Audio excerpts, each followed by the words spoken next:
I like working with wood, so I have a few ways to help my wooden kitchen tools stay at their best.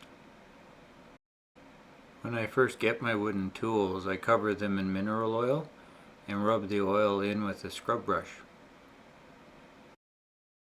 This helps to protect them and stop them from splitting and splintering as they age. I rub the oil over every part of the wood, including the bottom and sides, and let the oil sit on the wood for several hours to soak up as much oil as the wood needs.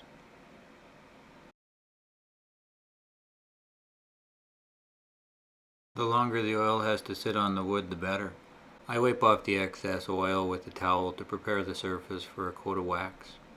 The surface wax I bought online was already prepared, but mixing melted beeswax into a little mineral oil does the same job.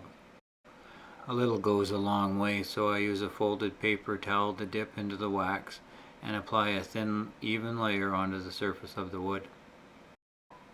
I leave the layer of wax on the wood overnight to allow the wax to dry on the surface.